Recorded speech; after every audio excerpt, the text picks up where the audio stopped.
If you have a Bible or a phone app or the meeting guide, open us up to the start of John chapter 1, the first few verses of that. Let me start with a short thought experiment. Some of you may have heard this before. We have church this morning. We have tea and coffee. We leave through those doors. As we leave, we are blindfolded, put into the back of a van, and transported to a room we don't know where. Our blindfolds come off. It's completely dark. We're aware that each other are there, but we can't see anything. And questions start to arise. Where am I? Being one of them. Who else is here?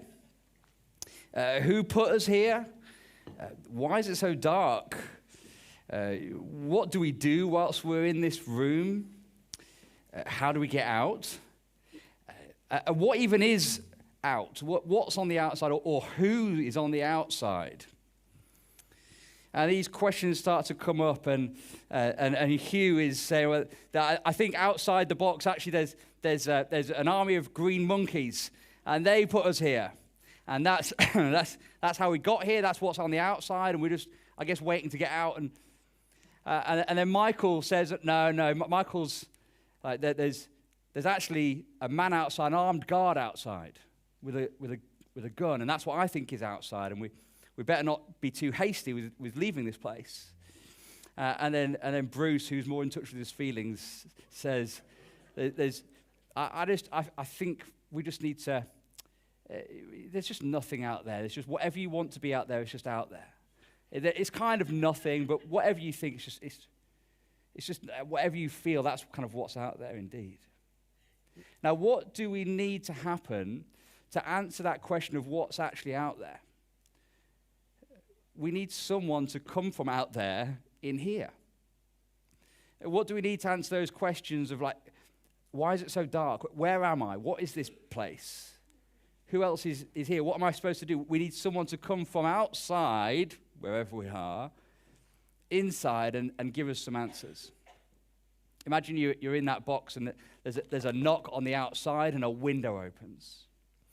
And light floods the room, and suddenly you see where you are, you see who else is here, you see a face at the window, and that face comes in. And that person comes in and starts to explain everything to you. The person doesn't just say, guess my thoughts. Take a guess. What do you think I'm thinking? The person starts using words to explain answers to all the questions you have about why you're here, and where you are, and what you're supposed to be doing, and what's on the outside. I hope it doesn't take too many mental leaps to draw lines from that thought experiment to perhaps life itself, as we find ourselves in the world, and it is a dark world. Why is it so dark? And how did we get here? Like, what is my life about? And what's going to happen when I get out? Like, what's out there? Who's out there? Is there anything? Is there nothing? What is it? We live in a world where we're asking those questions all the time about life and our world. And the big claim of John is that his best friend Jesus is the one from outside come inside to give us answers to everything that we're asking. And so this morning I want you to see that Jesus makes sense of everything. Jesus makes sense of everything. The big claim of John, we'll see in a couple of weeks' time in chapter 14. If you do have a Bible with all the rest of John chapter 1 in it, verse 14 says that the Word that we're looking at, the Word, the person of Jesus Christ, the Son of God, the Word became flesh. The claim is that the Word, the representation, the logo of God became flesh. And he's saying that as you look at the flesh, the human Jesus, the man, the historical Jesus, you are in fact looking at God himself. God himself. And as you look at Jesus, let him make sense of everything. And so 3 things as we start this series. The series is called Life to the Full. Because as Jesus makes sense of everything in your life, we pray that you may experience, as John says later on in this gospel, you experience life to the full. As Jesus makes sense of everything. Three things that Jesus makes sense of that we'll touch on this morning in this passage is let Jesus show you who God is. Let Jesus show you who God is. Adam said Jesus is more than just a logo. Jesus is more than just a messenger from God. We can say confidently that Jesus was in fact God and will show us what God is like. As we look at verse 1 and 2, we can see two things. He is both eternal and he's uncreated. Okay, let's start with eternal. Verse 1 and 2, straight out the blocks, controversial words at the time. In the beginning was the Word.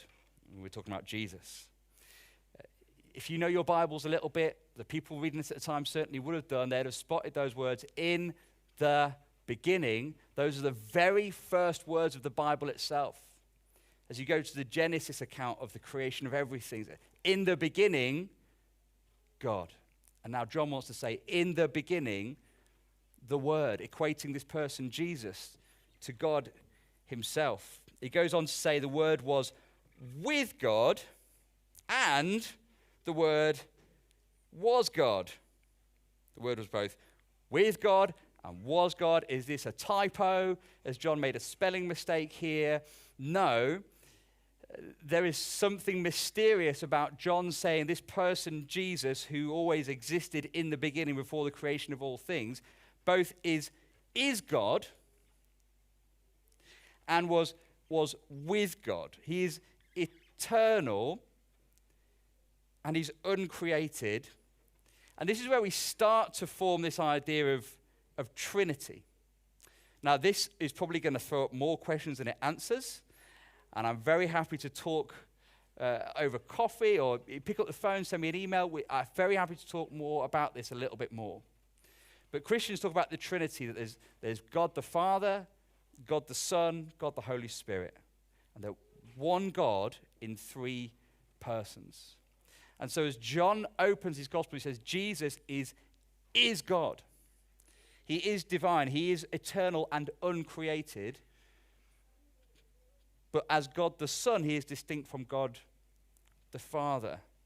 And now, what does this mean? Again, more questions than it answers. Let's talk more. But what does this mean practically? If God is not just one God, he's one God in three persons rather than just one lonely God, I think it helps us think about God a little bit less like this. A lonely man in the clouds.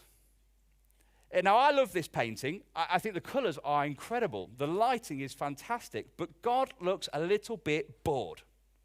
You think? God looks lonely and bored, twiddling his thumbs, thinking, might create a world. This is not what God is like. God is not just a lonely bloke in the sky. No, God is constantly in relationship with himself, Father, Son, and Spirit. In a sense, he didn't need to create. He already had perfect relationship within himself. God is also not just an impersonal force like in the Star Wars. In Star Wars, second mention for Star Wars today, by the way. The force is kind of this impersonal force that they eventually go on to try and explain by science, by the way, that is controlling things. God is not an impersonal force. He's a personal, relational God. He's also uncreated. This person, the Word, Jesus, he's eternal. He was before all things. He pre-existed all things, but he's also uncreated. Verse 3, through him all things were made. Without him nothing was made that has been made. John's really keen on this. He kind of states it twice, doesn't he? Through him all things were made. If you didn't get that, without him nothing was made that has been made, including him.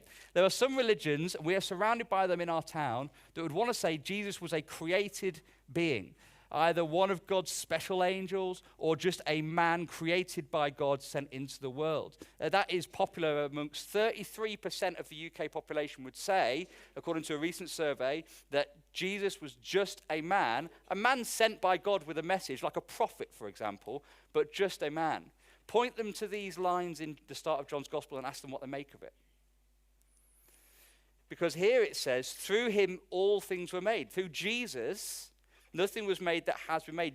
John is clearly saying that he is not created. Through him things were created. All things. He isn't just the first thing that gets created. Through him everything is created. Okay, bit of a mind bonk there, but look, come and talk to me more if you want to. The basic equation is this. How can we say Jesus is God? He is both eternal, and that he existed in the beginning. He's also uncreated in that all things were made through him. Eternalness plus uncreatedness equals godness. Equals godness. So when you're talking about Jesus, you are talking about the eternal, uncreative God. One commentator said, Jesus is none other than God's creative, life-giving, light-giving word, the power of God, which created the world, and the reason of God, which sustains the world, come to earth in human form. Adam said that Jesus is like the logo of God, the representation of God, the communication of God. If John was here, he'd say, Jesus is God. And so listen to him. Let him show you what God is like. Let him show you the realities of the world. In a multicultural, multi-faith society, there are many good, positive things about that. One of the negatives is that we're in a society which would tend to say that maybe many gods and you pick and choose.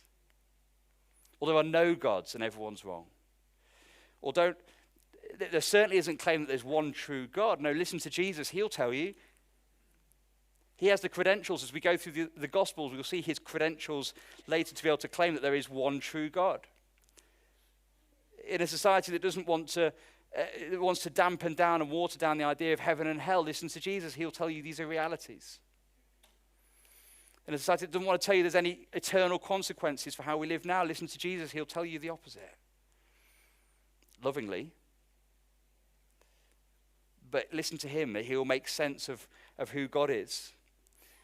If Jesus is the representation, the communication of God, what does he show us God is like? How do we make sense of this person outside of our box? What is that actually like? What's his character? We look at Jesus through this gospel as we go through the next few weeks. Look at Jesus. Look at what he does. Look at what he says, and you'll see something of God's character. In fact, you'll see all of God's character.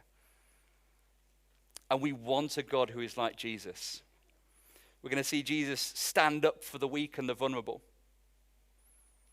We're going to see Jesus provide for the poor. Jesus befriends the belittled. He defends the downtrodden. He mates with the misfits. He heals the hurting. He uses his power to protect. He's gentle to the fragile. He's angry against the abuser. He rebukes the religious.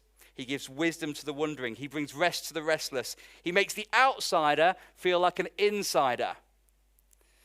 Jesus is creative. He's funny. He loves food. He loves friendships. This is the kind of king I want to know about. He champions children. He edifies the elderly. He looks after the lost. He's limitless in love. Ultimately, he saves sinners. That's the kind of God we want.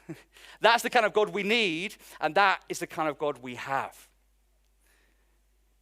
When we recognize Jesus is God, that's the kind of God we have. Isn't that the kind of God you want to get to know? Isn't that the kind of God you want to follow and learn from? Ultimately, what does Jesus show about who God is? He says that he's the one true living God, completely worthy of worship, and that is his character. That's awesome. Let Jesus show you what God is like. Secondly, let Jesus show you what the world is like. Jesus is going to make sense of everything. What's outside the box? God. What this box is like, what the world is like. Let Jesus make sense of what the world is like. As the light shines on the world, what do we see? We see two things. The world is both beautiful and broken.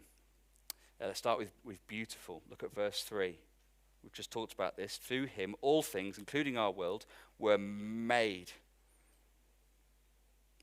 Without him, nothing was made that has been made. That means this world is created. Remember those Greeks who said in the world there is pattern and order instead of chaos. There is rationale to human beings. This is not just a thing, an impersonal force. It's a person, Jesus, bringing those things. That this world is a beautiful place to live. Now, Ray, tonight, is going to start a new series talking about Christianity and science. The big questions of science. How do those two things marry up? And so we're not going to scope into that area just now about how God created the world and when and what. But we can talk about purpose. Please come tonight to hear Ray talk about that. It's going to be fantastic. He talks about science. But listen, this is saying that Jesus was involved in the creation of everything. In beauty, in nature, in people. He is sustaining all things. There's an important distinction to make in our culture that God isn't in nature. As we look to trees and birds and rivers, God isn't in those things. Don't find meditative peace within leaves, but worship the God who made the fine pattern and design. It means that you are created and designed. That you're not here by random chance or by accident. I know a grown woman who is the youngest of her siblings by quite some age gap and has said for her whole life, I was a happy accident. And she says it with a smile on her face. But John 1 says, no, you're not. You're not an accident at all. Do you feel like that ever? You feel like, what? I'm just here by random chance. Maybe I was an accident. You were in the mind of Jesus before we even began creating the world. You're not here by random chance. Perhaps you feel like the world is out of control. He is involved in the creation and sustaining of all things. And nothing is outside of his control, including your life. The world is beautiful. You are created. The world is created. The world is also broken. You know this. That John is going to describe Jesus as light. At verse 4 and 5, have a look. In him was life, and that life was the light of all mankind. The light shines in the darkness. Is that on its brightest setting? No. That'll do. Boys and girls, you have one of these head torches. When you join Joe's family, you get issued one of these as standard issue at the wedding. Because at camping trips, this is like, you need this to find where the toilet is for a start. Yeah, believe it or not. In him was life, that life was the light of all mankind. The light shines in the darkness. The darkness has not overcome it. What does light do? Makes me look like an idiot for a start. What does light do? When it shines in the darkness, it shows things as they really are, doesn't it? Now, if I was to go behind these dark curtains to fix some technical problem, I would, if I turn this off now, is it off? Yes. If I go right here, now I realize this is a visual illustration that I've now disappeared for. However, if I'm in darkness looking for a problem back here, what do I need? The answer is, I'm going to assume you said light. And as I turn it on, it exposes the problem. It exposes the things that are going on back there, and so shows me how to fix things. It shows me what's good and what's working. It shows me what's wrong and what's broken. So as Jesus makes sense of the world, his light shows us and exposes to us what's right and what's wrong. What's this? A line, but what kind of line is it? Wiggly line.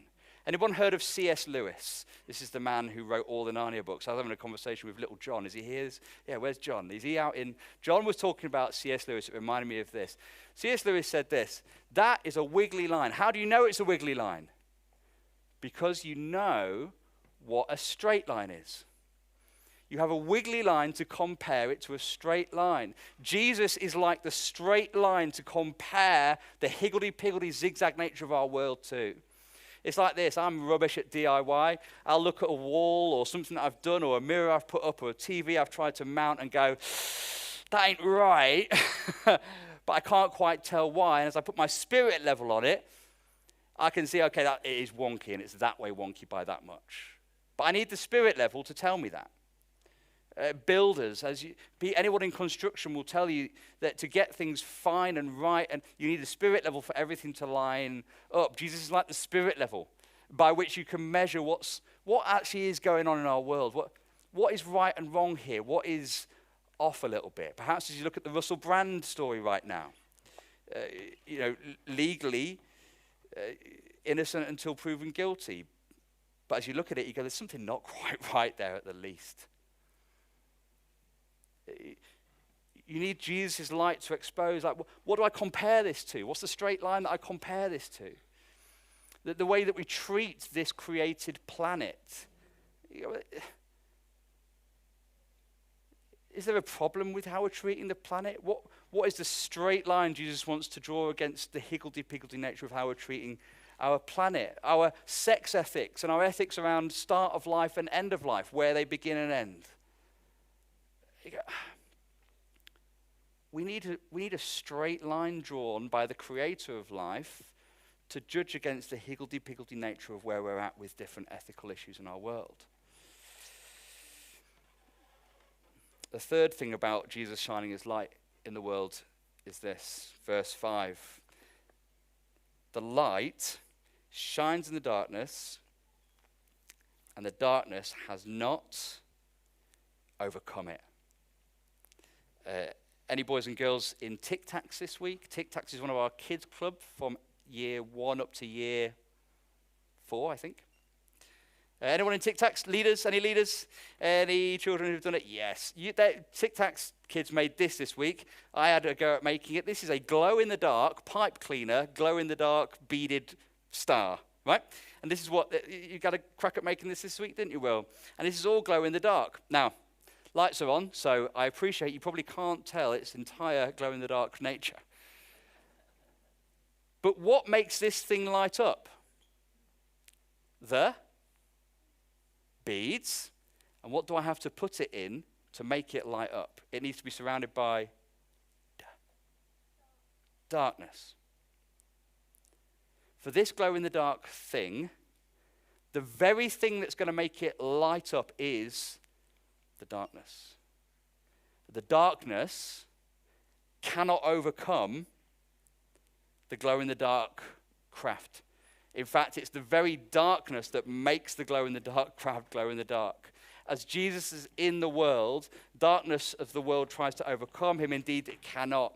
And as you look closer at Jesus and see his light in your life, the darkness will try and crowd him out. You'll see everything in the world that appears wonky and off-kilter. And indeed, those are the things that make Jesus' light shine the brightest. All the things that make the world a dark place. From depression to debt, to divorce, diagnosis, disease, and death. Those things only serve to make the light shine brighter. Indeed, his light does something else. It lights up, it exposes problems, but it also guides through. The purpose and function of headlights on a car is to guide you through the darkest paths. The purpose and function of a light in a lighthouse is to guide you through the stormiest, darkest night waters. And that's what Jesus' light can do for you in your life. Let Jesus show you what the world is like. And let him light it up. Third point, let Jesus show you what you are like. As that light shines on the world, it also shines on you. What does it show you about you? What do we see? Well, again, we see beautiful and we see broken. We've already touched on beautiful. You are created. You are not a happy accident. You're not here by random chance. When you look at yourself in the mirror, what do you see? When you think about who you are inside and your mind and your mentality, Am I a mistake? Do these things match up? Who you are is designed and given by God. That's a wonderful comfort. It's a struggle for many, but it's true. There is so much beautiful about human life, but there's so much broken about it as well. This torch, as it shines on the world, exposes the problems with the world, by which we can look at the world for what it really is, but it also exposes the problems with us, because there's not only darkness in the world, there's darkness within me too. There's darkness within us that we need Jesus' light to shine on and help. Remember, the Jewish people would say the word both judges and cleanses. I need Jesus' light to look at the things that are the dark corners in my life and bring cleansing to those things. This is a picture of the house I grew up in, up to the age of about 4 or 5. This is on Chaucer Drive in Lincoln. Look at it. I barely remember a thing about it apart from squashing caterpillars on that doorstep. But there we go, Chaucer Drive. And sorry, that was too much. One day in this house, my mum and dad tell me there was a smell coming from the floorboards. And they left it for a while, of course, until one time the smell became so bad that they had to come in with experts, call in the experts, who came with huge torches. And as they revealed a few things under the floorboards and shone their massive torches into the darkness, they revealed wet rot. I don't know if you come across wet rot, but it's not good. No house should have the word fungal infection attached to it. But this house did. And as the floorboards start to get this wet rot infection, it became pretty unsafe if it's left untreated. In fact, the very foundations of the house, the safety is called into question. The whole thing can fall down until the experts shone their light in there and exposed some problems and did something about it.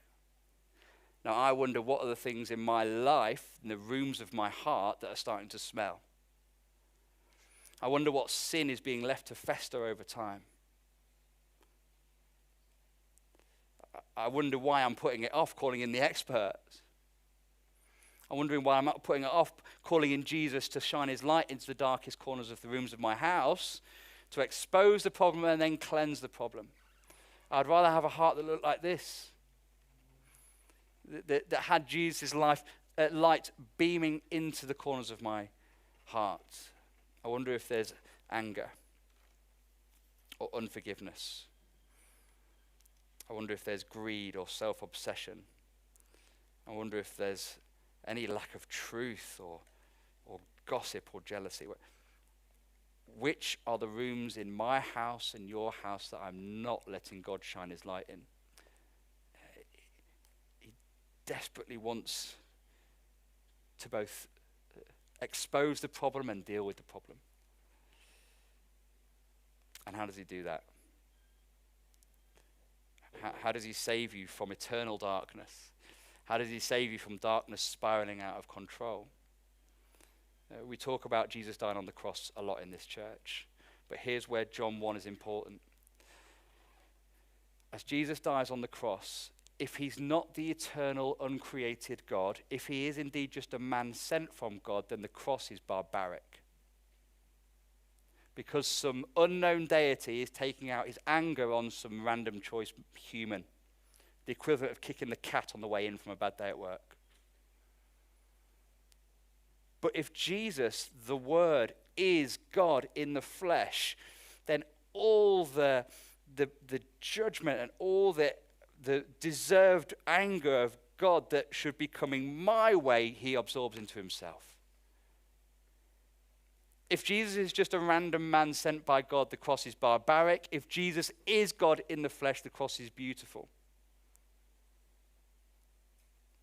And that's why John has to let you know that Jesus is, in fact, God. And as he takes that death on himself instead of you, he goes into the grave. It looks like the darkest weekend of all time. The darkness cannot overcome it. As Jesus is resurrected, he rises from the dead. The darkness tries to overcome Jesus. The darkness cannot overcome Jesus. Let Jesus make sense of everything. Here's where we land. I invite John back up to close us in a second. Here's where we finish. We're back in the room. and it's dark. And this man, Jesus, is making sense of every question we have. Who am I? You're created, you're not an accident. You're beautiful, but you're also broken. His light is exposing problems in the rooms of my house. That's who you are. And the cross says that you are so loved. Where am I? Where am I? I'm in a world that is both beautiful and to be embraced, but it's also broken and to be seen for what it really is. I'm in a world that is dark and chaotic, but it isn't without order and it isn't without light. What do I do whilst I'm here? What do I do whilst I'm here? John would say, be transformed by his light. Be transformed by him. John will say in chapter 20, believe and have life in his name. What do I do whilst I'm here? I put my belief, I put my trust, I put my very being in this person of Jesus, the eternal, uncreated Son of God. Follow him. Worship him. He's worthy of our worship. Let him in. Let Jesus transform your life and make sense of everything.